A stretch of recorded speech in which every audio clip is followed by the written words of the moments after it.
Wild ginger. Cherokee healers called it Big Stretch. They used it for fever, chest tightness, and deep body pain long before aspirin existed. Ethnobotanical records filed with the Bureau of American Ethnology in the early 1900s confirmed this wasn't guesswork. It was an organized, documented system of knowledge. 9 plants total, most growing wild right now, within reach of almost anyone watching this. And most people have never heard a single name. So the question isn't whether this knowledge existed. The question is why it nearly vanished in one generation. Pick up a dried wild ginger rhizome. It's small, rough-edged, unremarkable. Sitting next to a pharmacy receipt, it looks like something you'd sweep off a shelf without a second thought.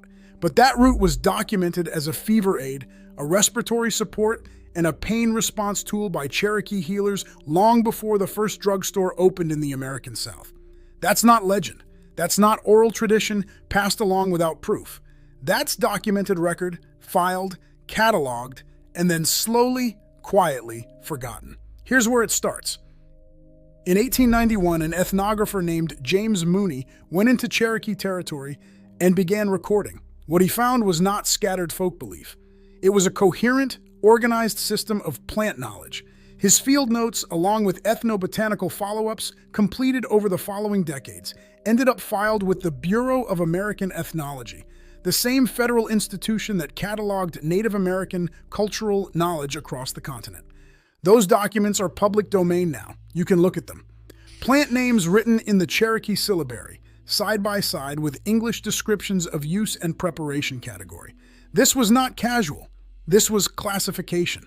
And once you understand that, the story of what happened next becomes something much harder to explain away. Wild ginger was one entry, one of hundreds. Stay with me. The root works on the body the way heat works on a tight muscle. It doesn't fight, it releases. The aromatic compounds in wild ginger carry a warming, circulatory quality that Cherokee healers applied specifically to chest congestion, fever tension, and deep nausea. Simple enough to describe, remarkable enough that early formal medical practitioners noticed. The eclectic physicians of the 1800s, practicing doctors with patients, journals, and institutional standing, documented many of the same mechanisms.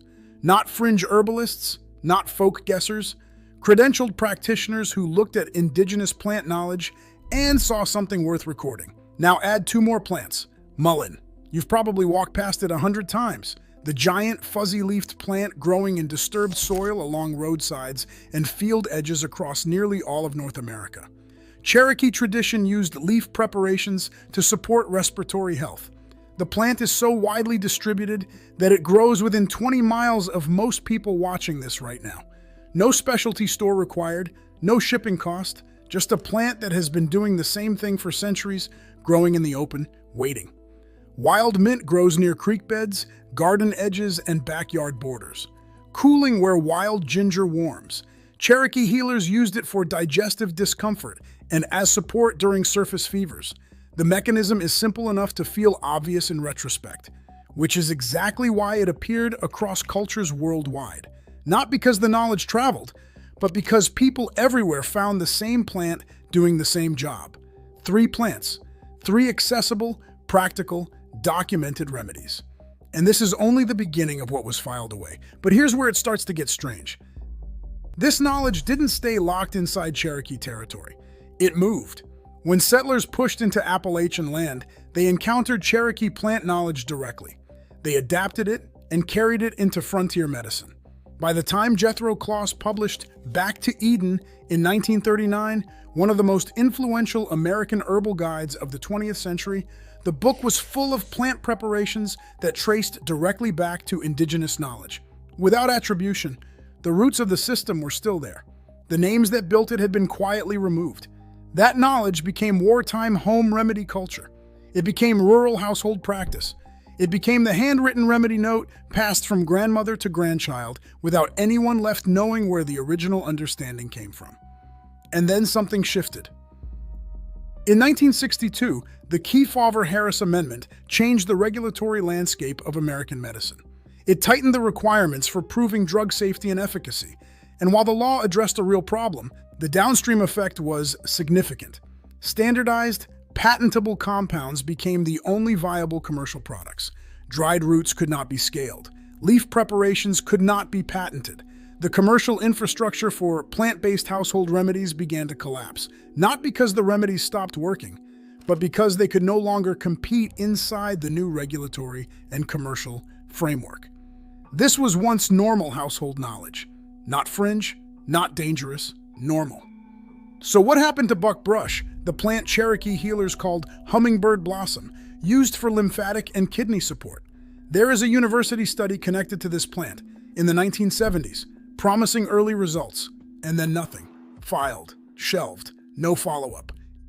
Yarrow was used by Cherokee healers and then adopted by Civil War field medics as a wound poultice and as a blood-stanching tool, and it was documented by people who had no reason to invent its usefulness. Stay with me, because the buckbrush story is where everything shifts. The trail doesn't start with a conspiracy, it starts with money. In the late 1800s, a group of licensed American physicians called the Eclectics were practicing medicine with plant-based compounds drawn heavily from indigenous knowledge, including Cherokee botanical tradition. They had journals, they had schools, they had patients who got better. The eclectic medical movement wasn't alternative medicine in the modern dismissive sense. It was mainstream American medicine for a significant portion of the 19th century.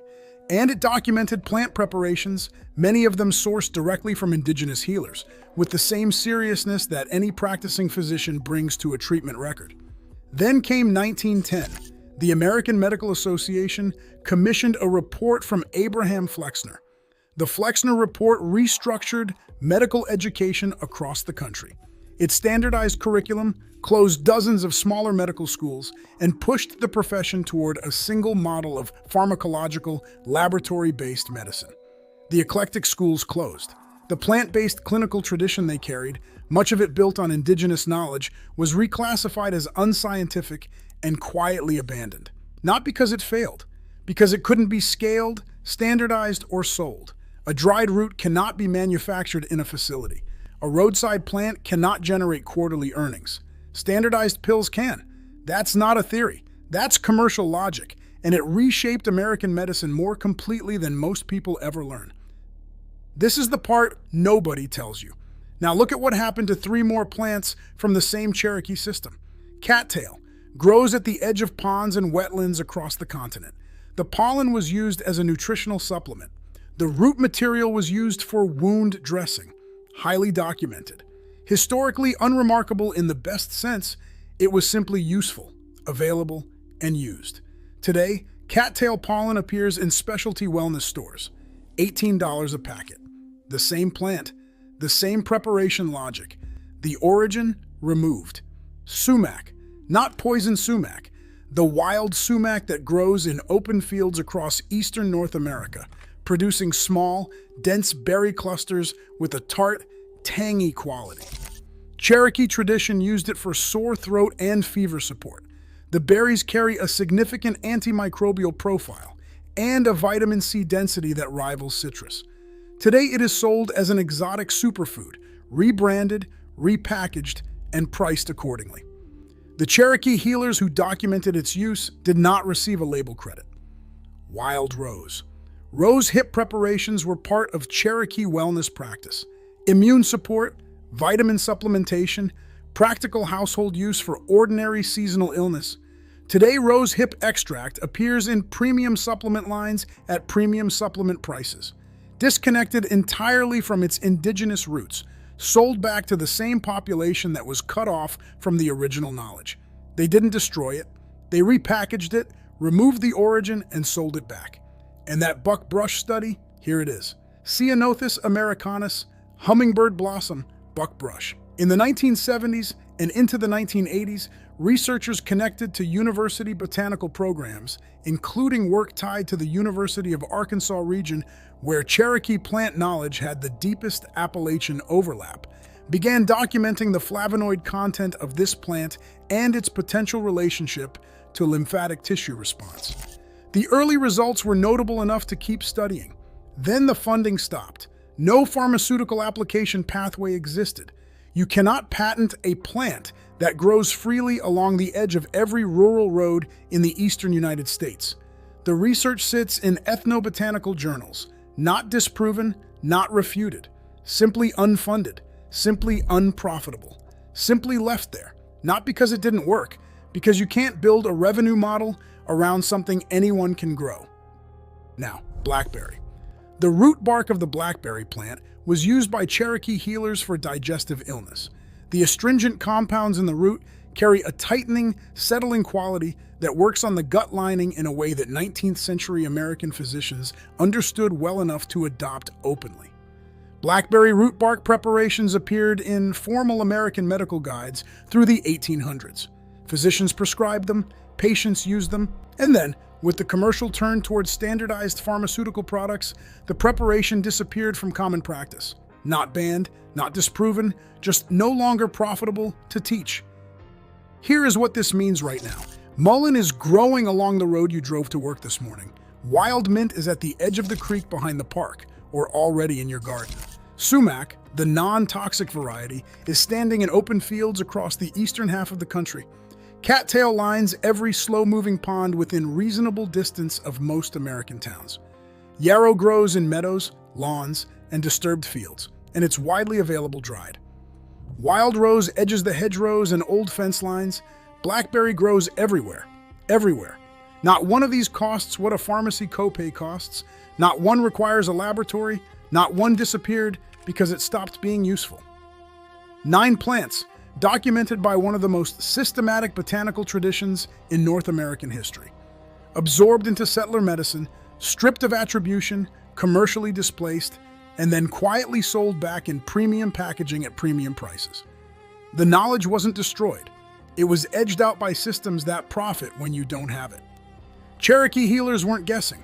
They were running a botanical pharmacopoeia that the early American medical establishment respected enough to absorb, and then respected so little that they never said where it came from. The kind of person who watches this to the end is the kind of person who notices what doesn't add up.